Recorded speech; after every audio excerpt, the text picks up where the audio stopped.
चलिए दोस्तों बात करते हैं एक और नई क्वेश्चन के बारे में। इस क्वेश्चन में एग्जामिनर ने कहा एक त्रिभुज की भुजाएं 3 सेंटीमीटर, 4 सेंटीमीटर और 5 सेंटीमीटर है। इस त्रिभुज के मध्य बिंदुओं को मिलाकर बनने वाले बनने वाले त्रिभुज का क्षेत्रफल सेंटीमीटर में क्या होगा, सेंटीमीटर स्क्वायर में क्या होगा। तो भैया सिंपल सी बात है, ये जो मेरे को वैल्यू दिखाई दे रही है, यानी कि साइड जो वैल्यू दिखाई दे रही है वो 3, 4, 5 है। इसका मतलब ये पाइथागोरस है। पाइथागोरस का मतलब क्या है, ये जो ट्राइंगल होगा वो राइट एंगल ट्राइंगल होगा। अगर राइट एंगल ट्राइंगल है तो उसकी दो साइडें जो हैं, सबसे बड़ी साइड को छोड़ के दो साइडों को मल्टीप्लाई कीजिए। मल्टीप्लाई करने पे कितना आ रहा है 12, और 12 को आधा करेंगे तो 6 आएगा। यानी कि उस ट्राइंगल का पूरे का एरिया कितना आ गया आपका 6 सेंटीमीटर। 6 सेंटीमीटर को 4 से डिवाइड कर दीजिए तो उसके मध्य बिंदु से मिलकर बनने वाले ट्राइंगल का आपका एरिया आ जाएगा।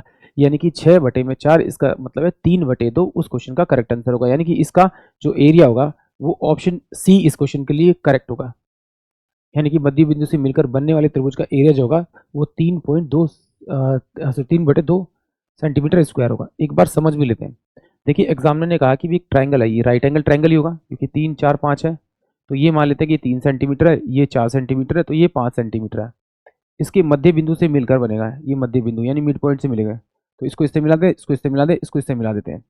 जब इससे इसको मिला देते हैं तो मिलाने के बाद जब देखा मैंने कि भाई इन सब का एरिया निकाला, पहले मैंने ये 90 डिग्री तो मैंने इसका एरिया निकाला। तो एरिया होता है 1/2 और बेस इंटू में हाइट होता है। तो मैंने क्या किया, 1/2, बेस कितना है मेरे पास में आपका 3 और हाइट कितनी मेरे पास 4। तो सोल्व करूंगा तो कितना होगा आपका 6 सेंटीमीटर स्क्वायर इसका एरिया हो जाएगा, पूरे का एरिया हो जाएगा। तो मैंने को क्या कि मेरे देखा इसमें पार्ट कितने बन रहे हैं 1, 2, 3, 4। तो अगर मैं इसे 4 से डिवाइड करूंगा तो ये मेरे पास में 3/2 इसका एरिया आ जाएगा, 3/2 सेंटीमीटर स्क्वायर आ जाएगा। यानी कि ये मेरे पास में 3/2 होगा, तो ये भी मेरे पास में 3/2 होगा, ये भी मेरे पास में 3/2 होगा, और ये भी मेरे पास में 3/2 होगा।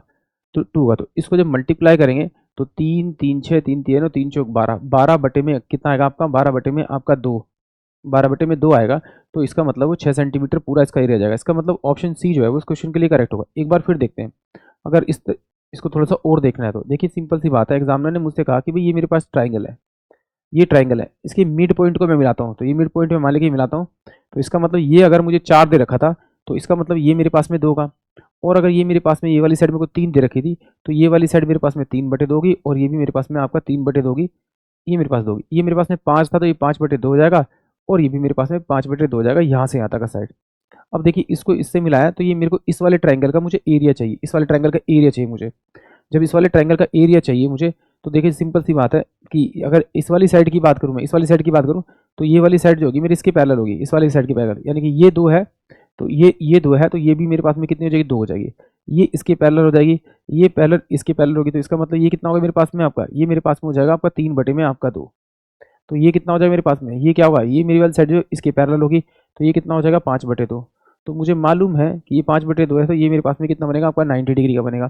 तो ये और ये साइड को मैं मल्टीप्लाई करूंगा तो 3/2 इंटू में 2 और बटे में 2 करूंगा तो मेरे पास में एरिया आ जाएगा। इससे काटूंगा तो 3/2 सेंटीमीटर स्क्वायर आएगा। यानी कि ऑप्शन जो सी होगा वो इस क्वेश्चन के लिए करेक्ट होगा। आई होप आप सभी को क्वेश्चन समझ में आया होगा।